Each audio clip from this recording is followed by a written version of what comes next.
Lenny from UPS Teamsters, and I'm going to go ahead and bring in Chuck from New York State Postal Workers. Welcome to both of you.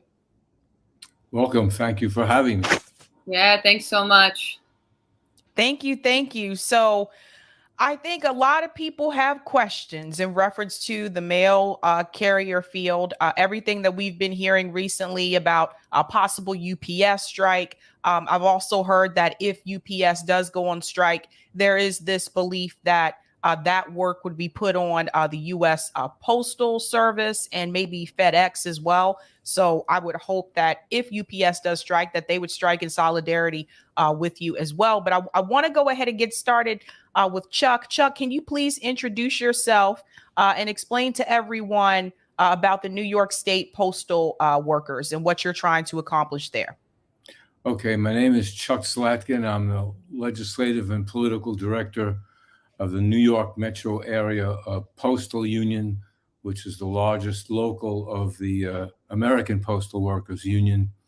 And we represent, through collective bargaining, legislative action, mobilization of our members in the public, the right to have dignity and respect on the job for postal workers throughout the whole postal industry, not just the postal workers.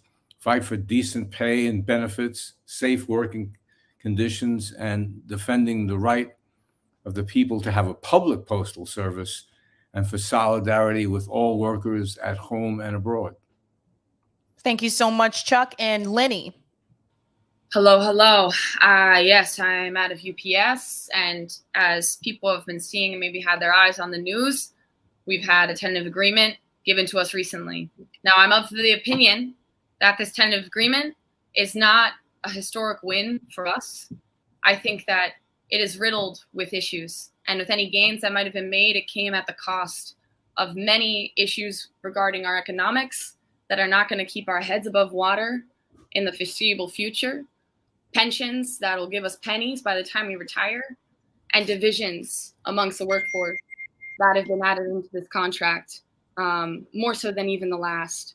And to me, it's a disappointment, and that's why we're here to push our campaign to say that this is not good enough, that we need more, and we're here to talk about why. So yeah, I'm glad to see that. Awesome. I got my friend who joined too to talk about this too. Awesome. Colleen, you want to go ahead and introduce yourself?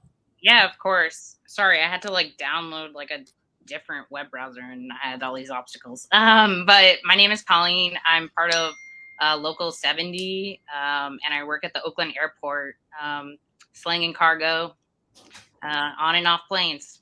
So, all right. So I understand. I know there's a presentation, so let's go ahead and get started with that, because the first question I think a lot of people have in reference to, we'll start with UPS. The first question I think that a lot of people have is, is there going to be a strike? And if not, why not? Let's also bring in Jose. Jose, are you with UPS as well? Can you hear me? I can.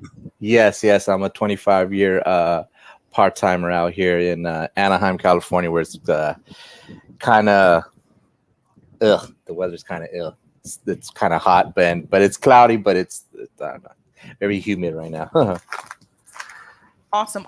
Okay, let's go ahead and get started with that presentation. If you want to go ahead and take it away. I think Lenny is leading this. And then the other thing we're going to do is we're going to make the connection here to the cost of living, because every year I talk about the cost of living report, and it's released every year in July. So that new report has been released. I've talked about it multiple times already, but I think it's important that we understand that when people are going on strike, some of the things that they're asking for, I think it's important to look at that cost of living report. So Lenny, all you have to do is select the present button at the bottom of the screen. Yeah, so we are going to do a presentation with our words. I know it's against what I originally said, Sabby.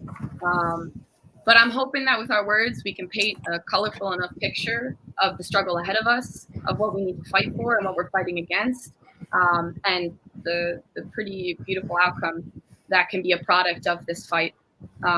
So I'll answer your question and start off this discussion here.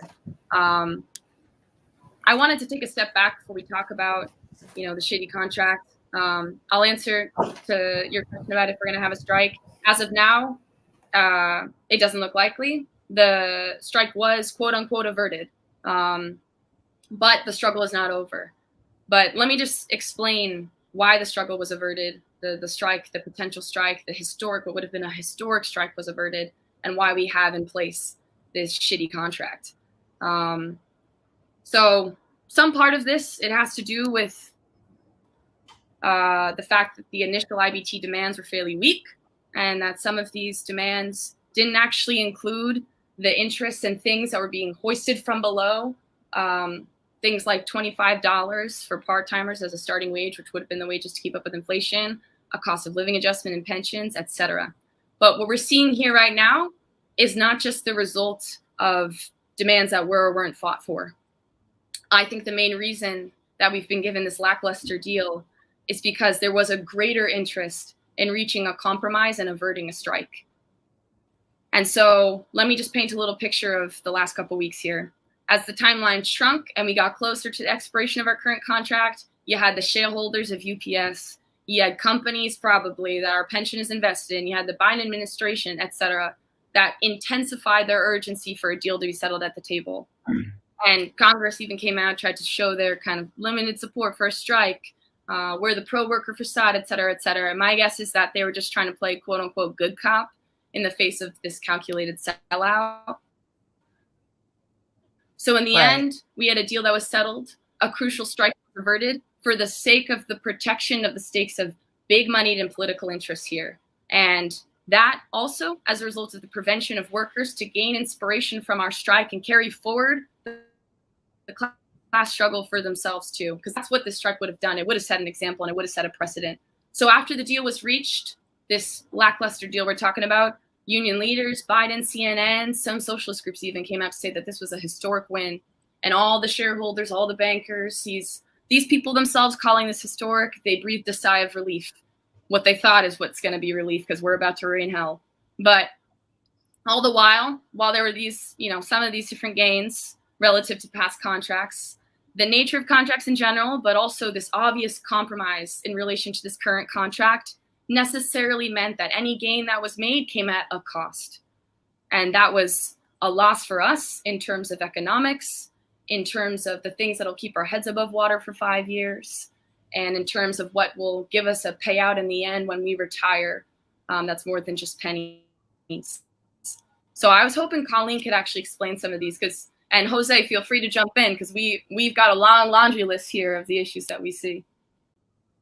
Yeah, definitely. And like some of, I think the most egregious, like blatant things in our contract that are clearly like not a historical win, which we'll continue to get into. But the conditions at UPS are extremely dangerous and unsafe, whether we're working on the air ramp or in the warehouse, on the sleeper feeder trucks driving for days on end, or your typical like brown package car. We're expected to work in sleet, in rain, obviously in intense heat. That's been a big thing. There's no denying or hiding that we know that UPS drivers have died at the wheel of their cars. We're sick of our equipment being our coffins. This company makes billions and billions of dollars. And what did UPS and the IBT agree on? Is that for all the deaths that are happening in these trucks, in the course of 15 years, we'll finally have equipment that has proper AC. Don't worry, we'll go to the hottest regions first. But and that's being sold as something we should be proud of. We know the company has enough money to fix that immediately. It's just a complete joke. And just aside from not what's included in the contract, just basically on safety in general, whenever we get hurt at work, which happens over and over again across all these states, it's honestly always our fault as workers. It's never the overall conditions of the company. You would think if they saw the amount of patterns that they know, well, we do know they know, but it's really and there was, to build off of Lenny's point, an interest in squashing this struggle right from the beginning. On the shop floors, we were constantly met with anti-strike sentiments that came in many different shades and stripes. But I think in some, basically, we were told that there's way less to be gained from strikes, way more bad than good. And that ultimately defangs the labor movement and just objectively isn't true to what wins have been gained from workers going on strike. That's not to belittle, that's not to minimize the state repression and sometimes worsening conditions that have happened. But clearly we know that if we went on strike, that we could get things in our contract that we actually know deserve. And our coworkers and us here, like going out on those practice pickets, people were fired up. We felt like the drums were starting to beat. And it might be confusing to the public to hear that our union leadership was pressing us with anti-strike sentiments this whole entire time, because Sean O'Brien was going all over media with this very like militant showmanship. But it really was just a matter of theatrics in the end, just for him to pull it out from under our feet. Yes, I just want to jump in for a second for people who are not aware. Sean O'Brien, he's the one that you've probably seen on CNN and all the mainstream media networks talking about the possibility of a UPS strike. He's actually from my neck of the woods here in Massachusetts. He comes from a family of Teamsters, for those who are not aware. And I just want to let Chuck jump in for just a second, and then I'm going to go to Jose. Chuck, when you hear about some of the complaints that are coming from the UPS employees, do you see any similarities in reference to the New York postal workers as well? Well, yeah, there are great similarities. And also, I just have to take a minute to say that our union grew out of the historic 1970 Wildcat postal strike, which basically just stopped this country and got us at the time, a good contract, which we working under today, that gave us much more. Even, and there are 4 postal unions. Our union, because we were the ones who struck in the letter carriers, we actually have negotiate our wages and benefits, while the other postal unions and most federal unions don't get to do that. So I would say, yes, it comes to this. It's the same factor that you need to have a contract that provides living wages and benefits for people, but also safe working conditions and the ability to challenge the management easily when they break the contract. It's as simple as that. So yes, we're in this struggle. We had the Wildcat in 1970. We had another Wildcat in 1978, and we're able at this point to have negotiated, decent contracts that the workers overwhelmingly, support. But that comes from the fact that we have a democratic union. The current national president was a fighting unionist, and there is real democracy in our union, which is reflected in the fact that we have genuine input into our contracts. So we just the other day talked about our support for UPS workers and the fact that they need to get a contract that they can live with, and to understand that when you have the contract, it doesn't mean that your struggling is over, because you're going to have to deal with new issues and take on management every day in every way.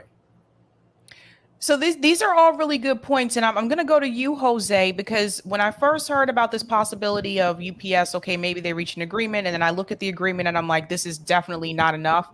There should be more given to them. This is giving me the same type of vibes that I got when the railroad workers were trying to attempt to go on strike. And of course, Congress came in and prevented that from happening. But when I interviewed the railroad workers, they told me they did want to go on strike. I think a lot of us remember that whole ordeal. It was publicly announced that they didn't want to go on strike. They wanted to have an agreement. But when I interviewed them, and I interviewed them twice, they said they did want to go on strike, but they said that union leadership decided to go in a different direction. Is that similar to what's happening here in reference to UPS, Jose? Yes. We hear our officials, union officials say, nobody wants a strike. Nobody wants a strike. But at some point, you have to strike. I mean, for my 25 years, when I started in 1998, my pay was $8.50. But then inflation wasn't as high, cost of living wasn't as high, and minimum wage was like a 4 something. So if I'm wrong, please correct me. So I had it good. But then in 2003, 2004, I wanted to go driving, and my number was called, and I was ready. I was like, okay, I'm gonna drive, so I could, not live in an apartment like I do now, maybe buy a house and stuff like that. But they told me no, because my optic nerve in my right eye is weak.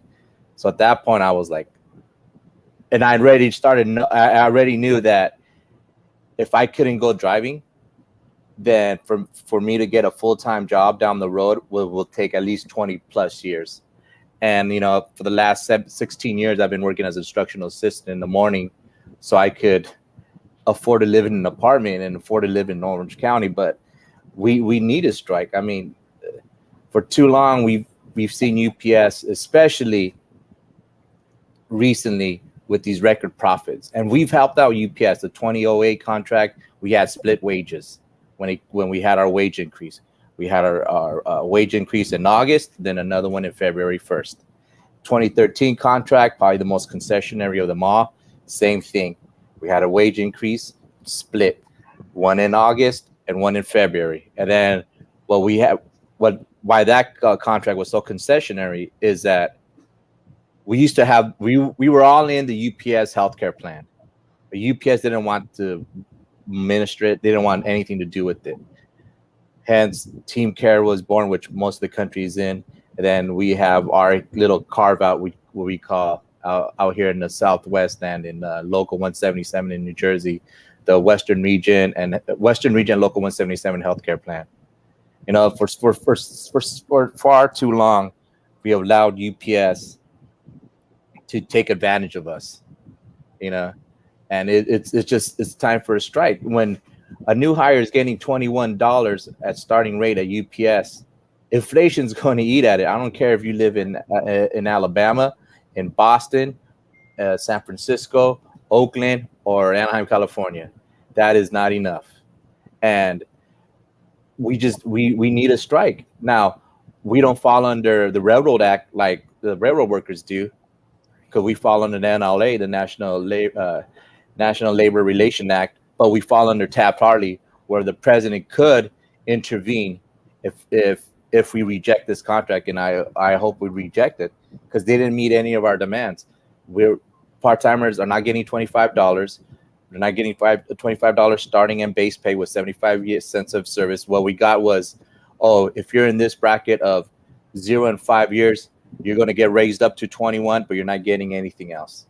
You're in this bracket of 5 to 10 years, you're going to get 21, but you're going to get 50 cents longevity pay.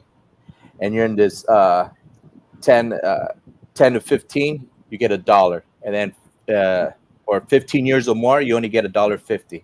So you're telling me my 25 years is only worth $1.50 to you? And now I want to bring up something that we haven't mentioned here, is that I was there during COVID. I was there when we had these individuals, outside agencies, look like astronauts, disinfect the place while we're working, and members coming up to me and just saying, I'm gonna leave. I don't feel safe here.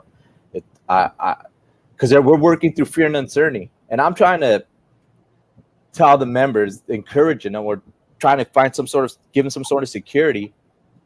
But for at one end, some of us got COVID. Some of us are still feeling the ramifications. My good friend Stephen Gaxiola. Let's call it pandemic. YouTube's funny about that. Yeah, so but his brother passed away due to getting COVID. I'm sorry. Can we call it pandemic? Okay, YouTube's funny about that. Yeah. Okay. Look, I'm sorry. He died of the pandemic. you know. So UPS didn't help us out either, you know. At some point, UPS could have done the morally right thing and said, you know what, we're going to pay you guys hazard pay, and they did Right. not. They chose to say, you know what, we have an existing contract. We're going to abide by the economic portion of that contract, and you know. But what we will do is we'll put all these posters and call you guys heroes.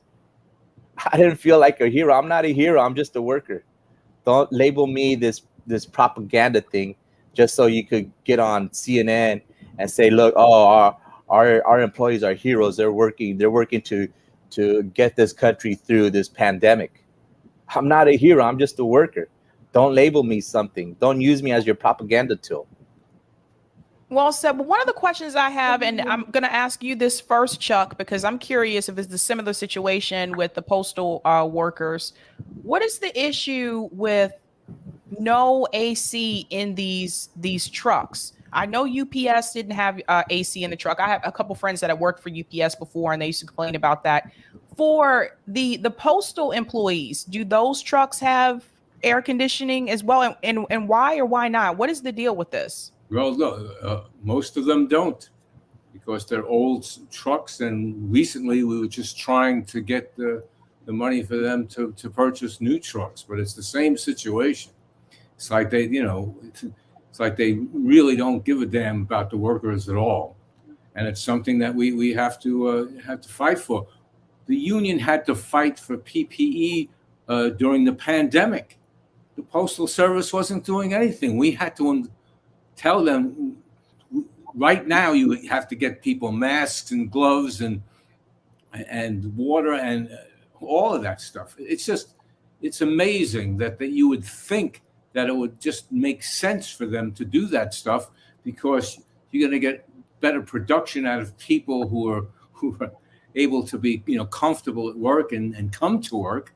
And it's the same mentality, except that the Postal Service isn't a private corporation. It's an independent functioning of the government, which it, quote, doesn't have a profit motive, but it functions the same way. Let's go back to Lenny here. Lenny, what would you like the demands to be? Like if you had it your way, what are the wages that you would ask for? What are the benefits? Like, what are some of the things that you think should be brought to the table and should be approved? So I want to answer that question, and I also want to answer it in light of answering the question you asked a bit ago, Sabby, about paralleling our situation to the railroad worker situation and asking what the heck is going on here. We've seen this strike aversion before. What is happening? Because I think it's an important point to harp on, and is really crucial for understanding like the fight that we have to wage in order to gain the demands we're talking about. To echo what people have said, the strike is the weapon that unions can employ in order for workers to wage their battle against capital. But what we're seeing now is that this strike weapon has been thrown into the dark closet and locked away. We're seeing it with the railroad situation. We're seeing it with ABF. We're seeing it with Yellow. We're seeing it now with ourselves in UPS. And, you know, it's not, I mean, we've seen some strikes break out in society, but we are seeing a cap being put on the struggle from being waged. And we're seeing that in our own situation right now. That's what we're facing currently. And the question is why? I mean, I agree with what Colleen was saying earlier. And I also think that what we're seeing play out is a reflection of the larger interests of the capitalist class that they have in preventing strikes currently. Because let's be real, our situation in this country is not going to get any better as time ticks on. And the capitalist class, they understand this very well. And one of the greatest threats that they see, that they perceive right now, is the natural tendency for worker struggles to break out and be unleashed under the pressure of a worsening economic situation.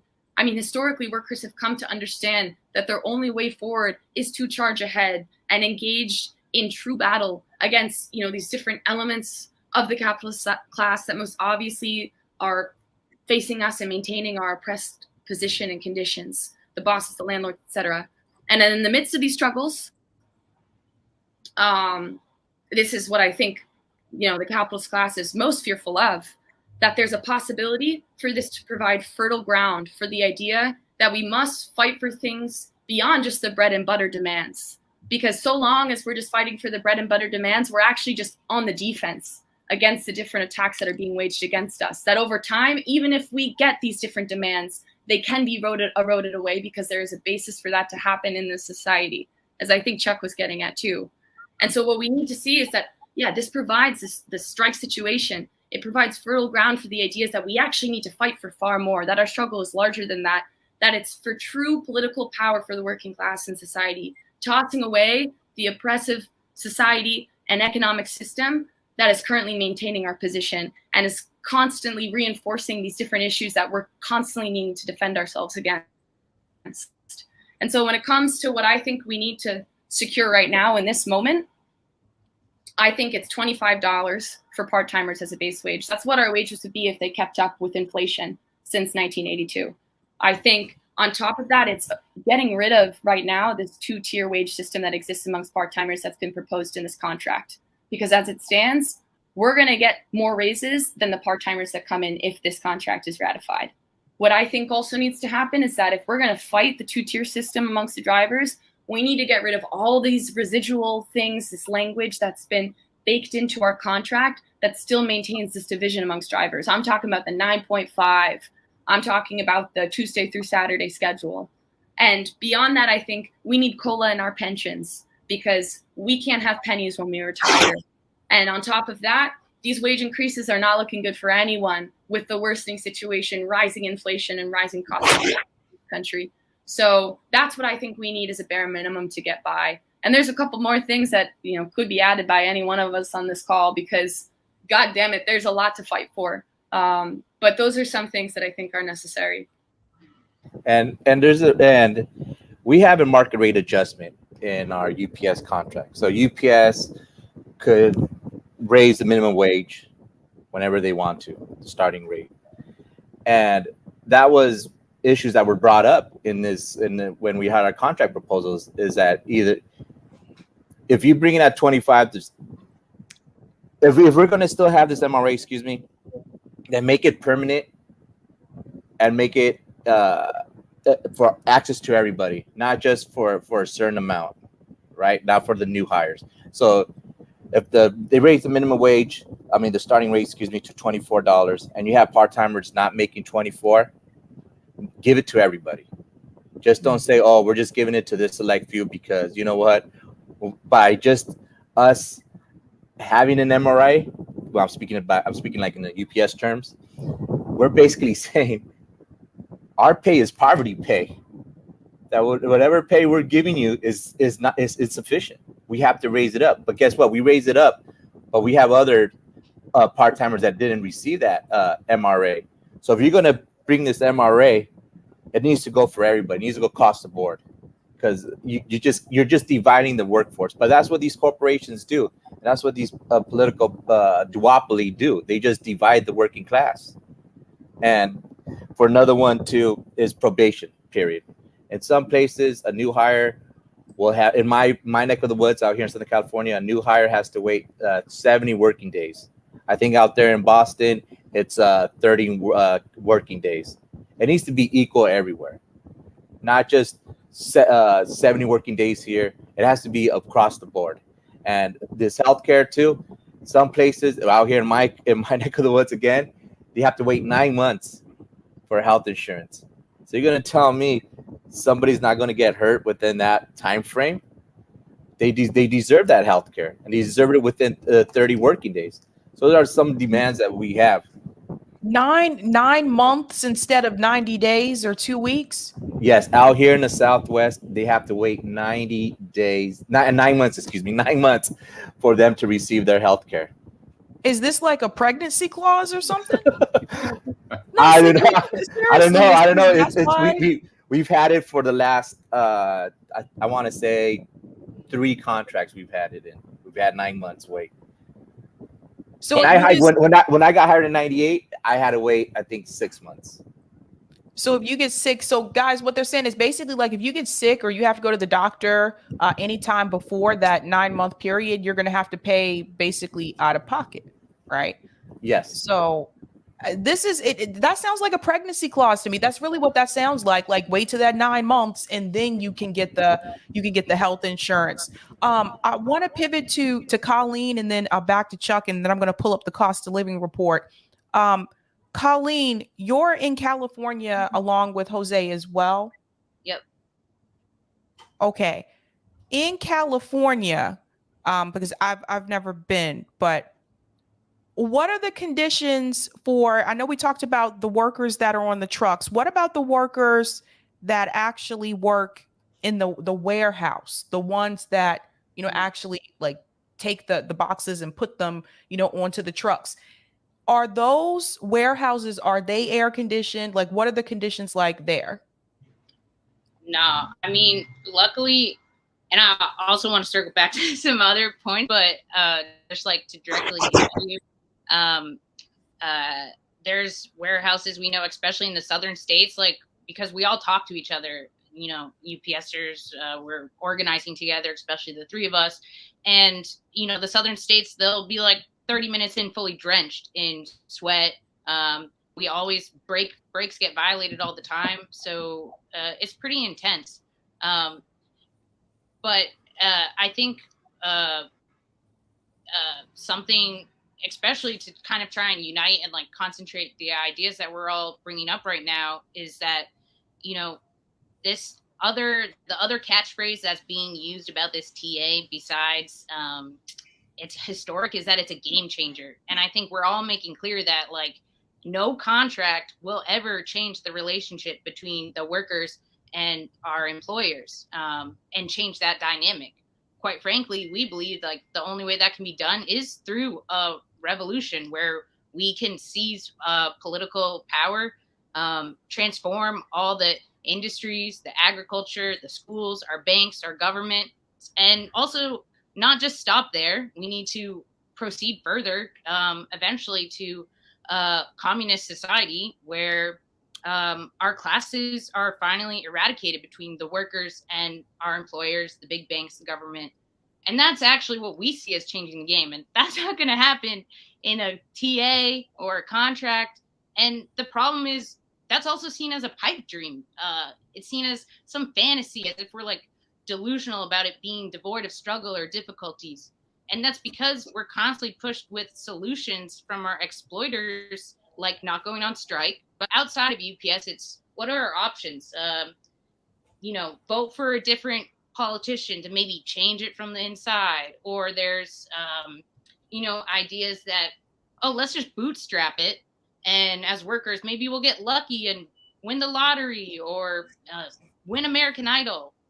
Or on the complete opposite side, there's no solutions.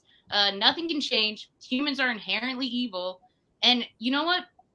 Just wait out until you die, and then you'll get peace and freedom. Like, that's the solutions that are being pushed on us, and that is definitely related to how UPS is, telling us that striking is not worth it. And all these things are compounded.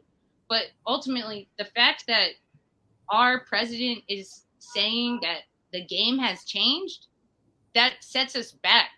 But that's why we're here today as laborers and trying to be leaders on our shop floors to really have our eyes on that larger goal, and not fall for these kind of slogans that just are complete bullshit, in my opinion. So that is something I thought that would be important to say.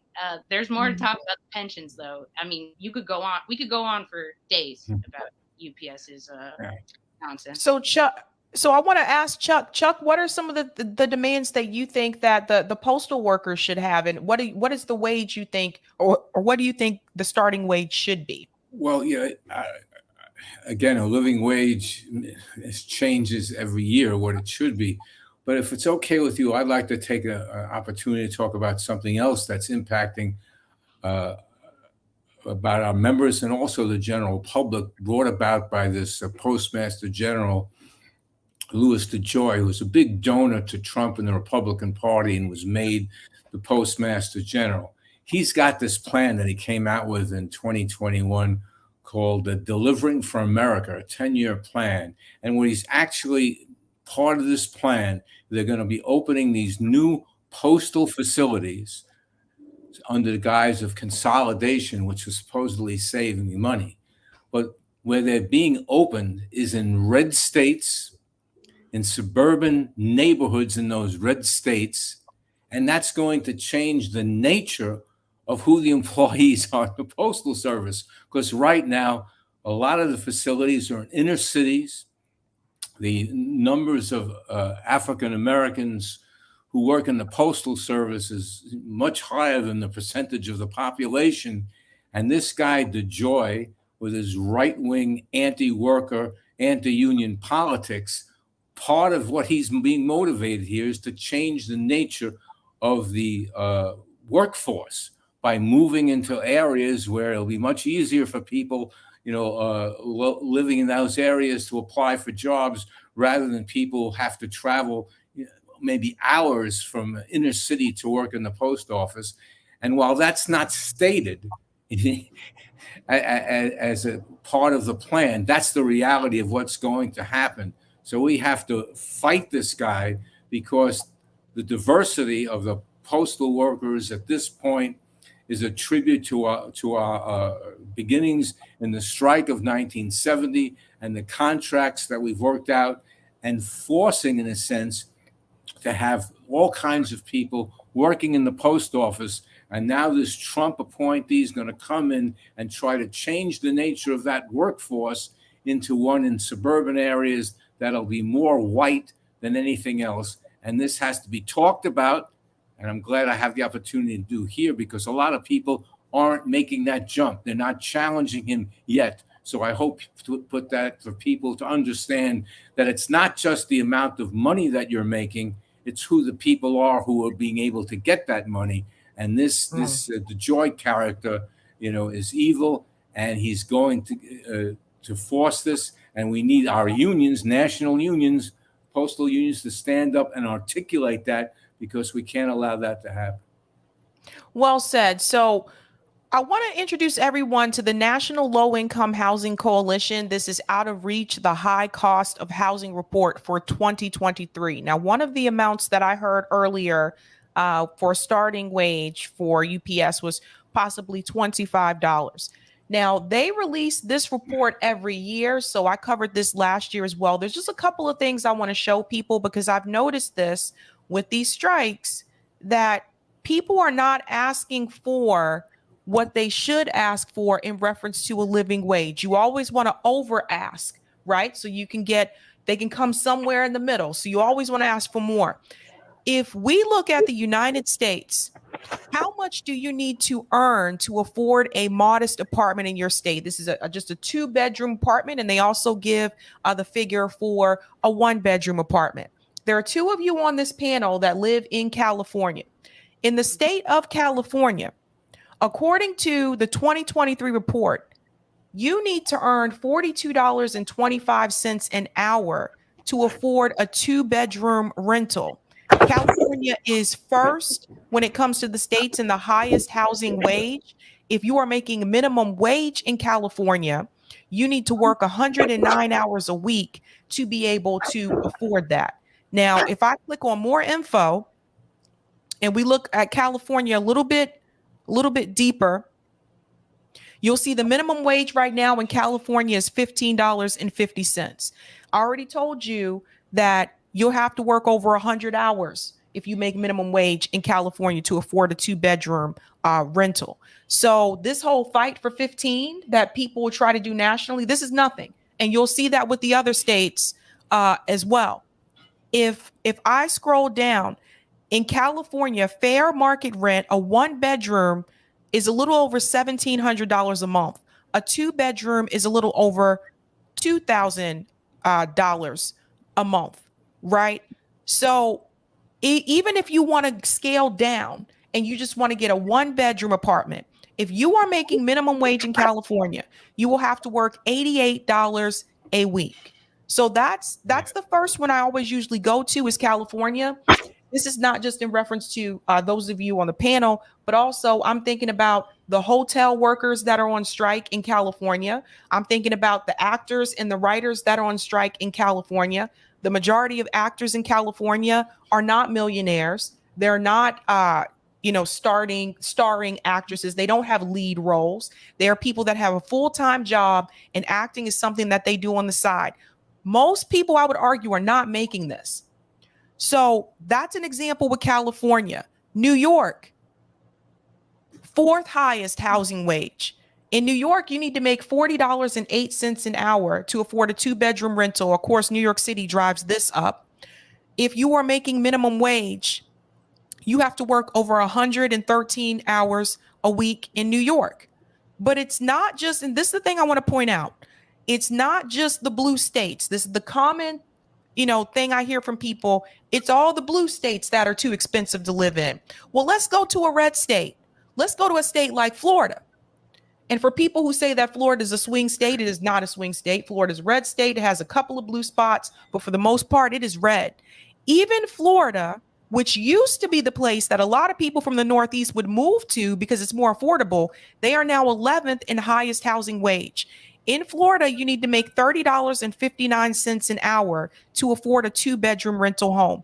If you make minimum wage in Florida, you have to work 111 hours a week. Red state. Alaska, another red state. They are 18th in the highest housing wage. You need to make $26.32 an hour to afford a 2-bedroom rental home in Alaska. If you're making minimum wage, you have to work 97 hours a week. So far, all the ones we clicked on, you need to make more than $25 an hour. Even if we go to a state like Texas, Texas barely makes it at the 25. 21st state with the highest housing wage, you need to make $25.06 an hour to afford a 2-bedroom rental. If you make minimum wage, you need to work 138 hours a week. The point that I'm trying to point out, all of the states that are dark blue are the highest cost of living. If we go to Massachusetts, like my state, for example, I know it's freaking expensive here. So Lenny, you're in Massachusetts, third highest housing wage. You have to make $41.64 an hour here to afford a 2-bedroom rental. If you're making minimum wage, you have to work over 111 hours a week. The Carolina blue states are second, right? So even Minnesota, $24.11 an hour. And then the lighter blue states are the least expensive. You have to go to Puerto Rico, which is not a state, which is the 52nd highest housing location. In Puerto Rico, you have to make just $10.36 an hour. Now, I don't know, what the industry is like in Puerto Rico, but this is the cheapest place to live right now. And the reason why I like to bring up this report, Hawaii obviously is one of the expensive ones, second highest, $41.83 an hour, is because I'm constantly seeing strike after strike. And I look at the demands and I look at what are they asking for as an hourly wage. The hotel workers in California said they wanted an increase of $5 an hour. They are making $20 to $25 an hour right now. So even the ones making $25, that would put them at $30 an hour. That's still not enough. This is the problem. So one of the things I recommend to those who are striking, always over ask, because they usually are going to come under. So always ask for more so that you can get a little bit more. So the $25 for those of you in California, you should be asking for way more. Way more. This is the cost of living report. I'm going to put this link in the chat too, so people can look at this on their own time if they want to look at their state. But this is spreading across the country. And I'll tell you another thing. The reason why some of these other states, Tennessee, North Carolina, South Carolina, Georgia, all these ones that are that Carolina blue, the reason why they are now the second highest is because people from the states that are dark blue, they have moved to places where at that point in time, it was a lower cost of living. What will happen over time is that the more influx of people that you get to come into those cheaper states, after a while, they are not so cheap anymore. This is happening in places like Tennessee, which, because of Nashville, is the fastest growing city in the East. That's why now in Tennessee, you need to make over $20 an hour to afford a 2-bedroom apartment. So the point is that this problem spreads eventually across the country. Now, these states right now in the middle, for the most right now, they're kind of safe, but that won't always be the case. So my recommendation to all of you is to over ask. Now pass it Savvy, back to the can I panel. make a point here? Yeah. I mean, you're totally right that we need more fucking money. I'm 100% in your camp about that. 25 is actually based off of wages in 1982, like I said, that would keep up with inflation today, be $25. But also those wages in 1982 were after a massive wage cut. Prior to that massive wage cut that happened in 1982, our wage today would be closer to $40. Okay? This is, it is absolutely the truth that we need more than 25. The question is, can we get it now? And what does that take? Right now, our union leaders, and we've got the government, CNN, even socialist groups telling us that this is a historic freaking contract that we have in our hands right now, and they've only given us 21 as the base wage. And so the question is, can we fight for something like $40 right now? Because it's not going to be right now as it stands. Our union leaders who are going to fight for that. So it's a matter of us, those of us within the membership, being organized enough, militant enough, so as to be able to put pressure, raise our demands from below to be able to fight for a strike to happen, to really force the hand of the company in order to be able to gain such a high wage. And are we in a situation right now where that is the case? No, we're not. But do we need to build it? Hell fucking yes. Because as it stands right now, so long as we are passive, as we keep our heads down and we just accept contract after contract riddled with concessions, or in this case, we've got, the stratification amongst the workforce. We've got these more new divisions that are being created after fighting against the 2-tier system in drivers, the residue of still that existing, low wages in relation to high inflation, etc. So long as we just accept these things, we are only going to see the further eradication of the bare minimum necessities we need right now. And so what it takes is for those of us like we're doing right now to see the objective situation, to see that in light of the need for there to be an unleashing of class struggle in society, and to hear the outrage that exists amongst the membership, because there is outrage against this contract, and to organize that into a force capable of leading us in the direction of being able to, and beyond this contract, in the direction of being able to fight for more, being instilled with the spirit that we need to struggle, that we need to take on these forces head on, because this is not going to be easy. This is an uphill battle we're facing right now. I mean, all of us right now, and just taking the basic stand of saying we think we need more, and for that reason we need to vote this down, we are facing backlash. And we know that.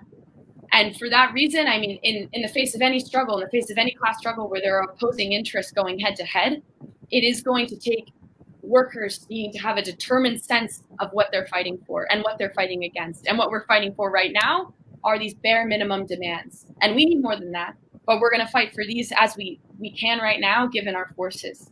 And in the future, we need to build up in order to be able to fight for more, and then to get beyond just fighting for these different demands that are eroded away over time, to build up our strength as workers, to develop a party for ourselves in order to be able to continue to wage this battle in a more concerted direction towards our future and fate of being able to win power in society, to be able to turn the tide on this oppressive society based on our exploitation, fight for a beautiful thing that's so hard to conceive of in this moment right now, but is entirely possible and is our necessary trajectory as workers. And so that's where I stand here. I am in your camp about the need for more. I want more. But I think our assessment is just based on our evaluation of our forces right now. And you better believe that we're going to be fighting for more in the future. And right now, as it stands, yeah, we're fighting for more over what is being proposed to us. So that's my piece there. Awesome. Can I add too? Yes, we should be asking for more. But if the rank and file don't have a real seat at the negotiating table, we really don't know what we're fighting, what our elected leaders are fighting for until we get the contract. That's why these closed door negotiations are bad for the rank and file. We need to have big, open, transparent negotiations where we could be in the rooms and we could say, look, you guys asking for $24 at telling our negotiating committee, you asking for $24 ain't going to cut it. You need to be asking for this much. Because why? Look at the cost of living. Look at the interest rate. Look at inflation. Yeah. All those are things that will eat away out of our salaries. We don't have purchasing power. I barely make $97,000 around there because of my 2 jobs, and I barely have any purchasing. I don't have toys. The only toys I have is just 2 cars and my son's little gaming decked out thing. But that's it. We don't have real purchasing power. We need to have a real seat at the table when we negotiate, so we could hold our elected union officials accountable. So we could tell them, no, this is not right. Because if they're not going to stand up for us, we're just going to be sold out. And we have been in the last 20 years, we've been sold out. Especially the part-timers at UPS have been sold out with concessionary contracts and no real gains in our wages. It wasn't up till the 2013 contract when the starting rate went up for part-timers. Yeah, one thing I want to add too, and we have a couple minutes left before the next panel comes in, but Chuck, you mentioned wildcat strikes earlier. This was another thing that came up during the railroad workers situation. A lot of us were asking, like, why not do a wildcat strike? And I have noticed that doesn't seem to happen as much today as it seemed, as you mentioned, like back in the 70s. Why do you feel it doesn't happen as much anymore? Well, I don't really have an easy answer for that. I know back when it took place, it was a different attitude among workers at that time. We were really getting screwed in the makeup of postal workers in both 70 and 78 when we had the wildcat strikes. There were a lot of returning Vietnam War veterans who were not going to put up with any shit and were going to do what had to be done, and it's not an easy thing to do for postal workers. It was illegal to strike. Even to talk about striking, you could be fired. Now, what happened because of the strength of what took place in 1970, when they got the jobs back, the new contract, no one was fired at all. Of all in 20 cities where people struck, not one person was fired. In 1978, where it was more, the wildcat were in a more limited area, the Postal Service came in and fired people. I mean, it was maybe 24 workers who were fired, and that became a campaign to get their jobs back. And we got everybody's job back except one, who was really the one who led the strike from the beginning, and then he went on to work and become a management consultant. I don't know how that works. But the point is that there's risk involved, and it really comes what we talked about earlier. Leadership, even among the working class, or among the rank and file, it has to come from the rank and file. They have to be ready to put their jobs on the line and have a wildcat strike. I would love to say the reason there aren't wildcats is that because the unions around the country is so much more closer and in touch with their members that there's real communication. But we can see plainly that's not the case. But it's just it's not an easy thing to do, to walk out and in this era at this point and do it. But it's.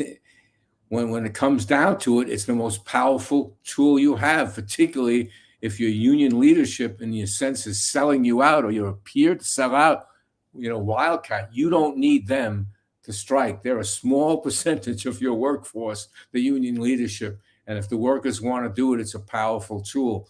But again, they have to be ready to do it and to take on what's going to come. Final question, because we only have a couple minutes. I see the other panels in the background. The issue of not having a seat at the negotiating table, is that something that could be pushed to put that into the contract? Is it possible to say that we want to have a seat at the negotiation table and make that a part of the contract? We in the UPS contract, there is a rank and file committee. I think it's made up of 40 to 45 people. They were appointed. They weren't elected by the rank and file, which they come from their respective locals. So we have that in the Constitution now, where there is a rank and file, but it needs to be elected. Because if you're just pulling people, are they okay? They might represent the rank and file, but what these two, the rank and file, or for those that brought them to the table? Because guess what? They get a nice little cushy check at the end of the negotiations. You know, let it be elected. I don't want no money. Let me go in there, because this is not for me. This is for the next rank and files that are going to be coming up, and I want them to have it better than what I had.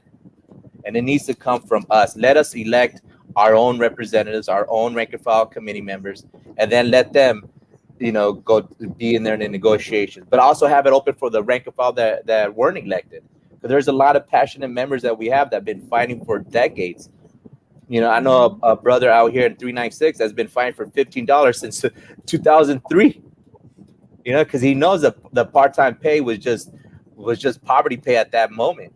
So let us elect our own, but to still have it open where all rank and file come in, and so it sends a message to the other side to say, you know what, you might see this, but you see all the other people out there in the lobby trying to get news, trying to find out what's happening, so they know that we're really in solidarity rather than this make-believe solidarity. No, we need actual solidarity. Well said. Really quick, before we head out, I just want to, and I'll go to you, Colleen, and then we'll have to head out. Again, I'm going to put this link in the chat for everybody so you can look at this on your own time. But everyone needs to, again, look at this report, the cost of living report for 2023, so you can see what you need to actually earn to be able to actually have a living wage in your state. And I can guarantee you a lot of you are not making what you're supposed to be making.